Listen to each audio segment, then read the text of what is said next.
Hi, so I'm Ann Rimmer. I'm a B2B brand strategist and founder of Propelled.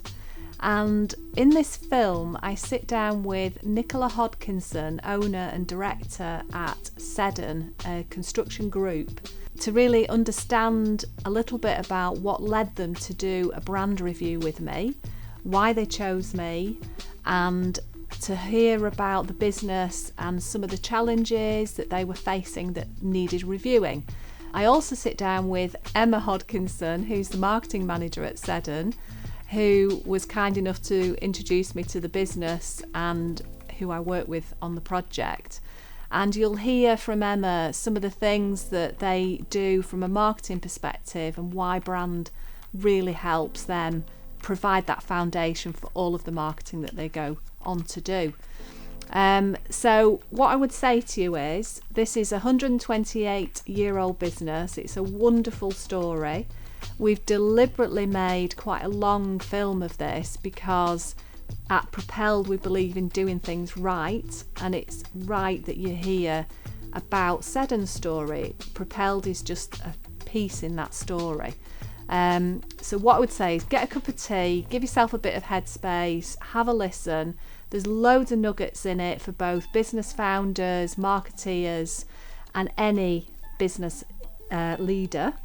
And just hear about the story of this wonderful business and how branding is really at the core and centre of everything that they've gone on to achieve.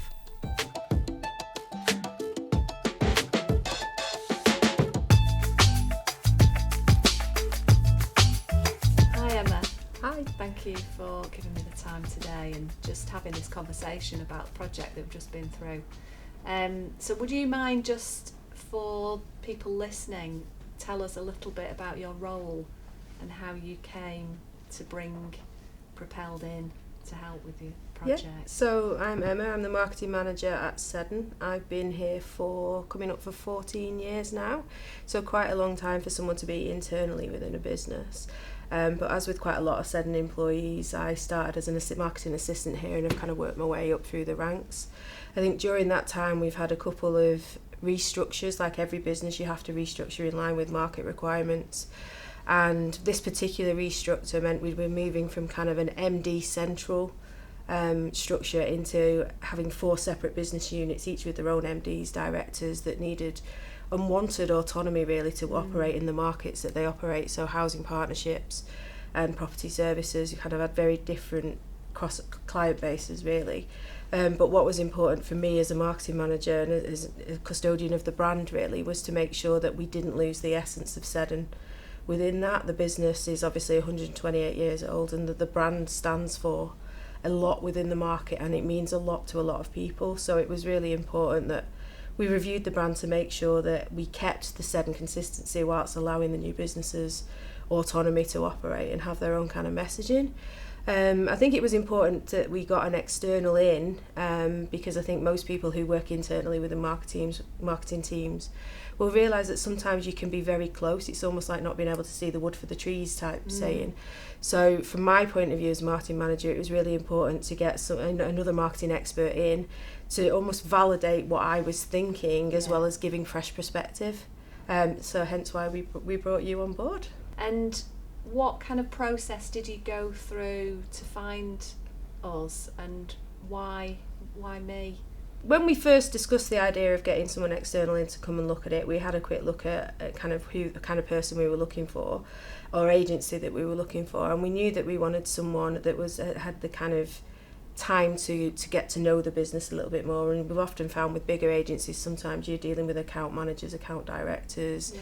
It can seem quite a laborious process, whereas we needed someone that could come in quite quickly and get to know us and spend the time. And then when we'd got a recommendation about you and we'd heard and we'd seen some of your work and we got you in, and I suppose that came down to gut instinct after that. We kind of got this gut feeling, both myself and my colleague who were in the initial meeting with you, that you kind of got us, you understood what we were trying to achieve, and you kind of understood some of the complexities of the business, whilst also appreciating what we were trying to do with keeping the traditional kind of culture and elements of Seddon that make Seddon who they are, but giving us this modern twist.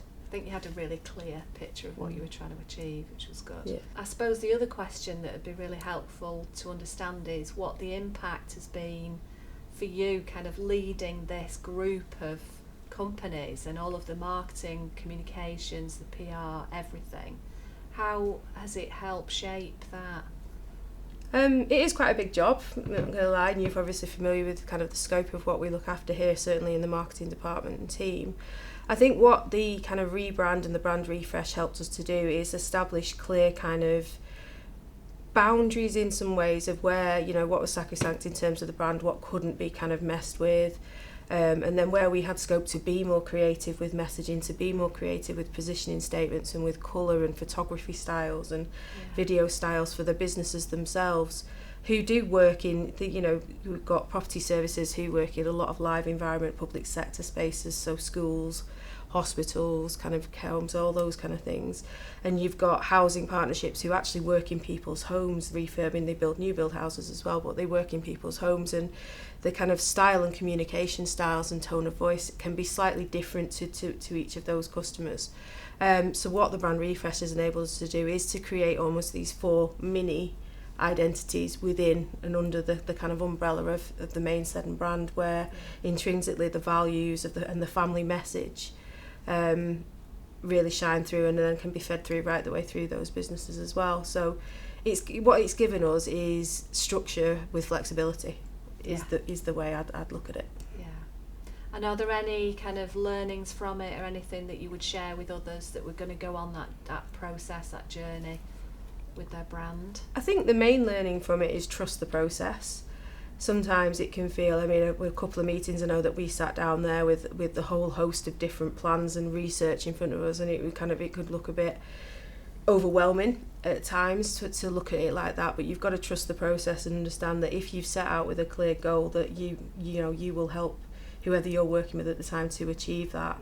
And give lots of options. The way in which you worked with us, so you did the workshops with each of the different MDs, you spoke to different other employees, you sat down with the Seddon family, you sat down with myself as in relation to the actual brand and how it's managed and how it works and how we apply it, and you kind of collated all that back together and presented it to us in a way that was easy for them to grasp and easy for me to go, actually yes, I can make that work in application as well.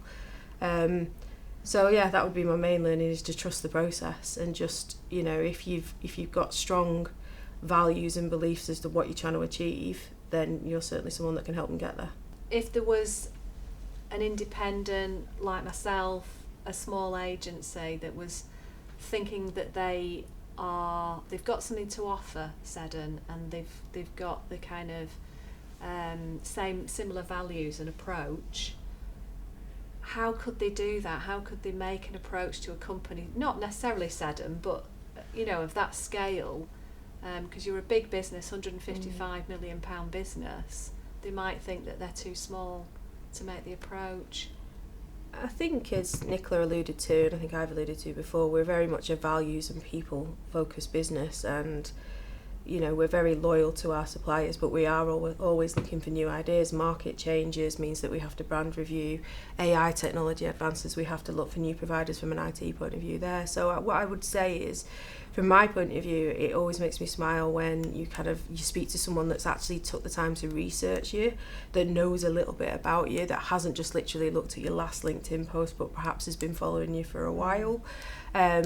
Personally, I find kind of cold LinkedIn messages are not necessarily the way, but if it's a note that's saying, oh, we saw this great piece of work that you did on this, really love this campaign type thing, then it just gives us that little bit more of a personal feel. And that's kind of how we operate as a business. Everything that we do is about building relationships, and people do make places, and I do like supporting. We do like supporting some of the smaller organisations. We're not the biggest contractor in the world, but we're also not the smallest. But I think for us, it's about, sometimes it can be about social impact, you know, so we like to work with agencies that are local to where we're operating, where the local offices are, and give that local spend back as well. So I'd say it was just persevere, and, you know, try and get in touch with one of us and just make it personal. And yeah, like I'll always listen to people, and we're always looking for new ideas. Thank you so much for your time. That's been brilliant. You're very welcome. Really enjoyed working with you. It's great.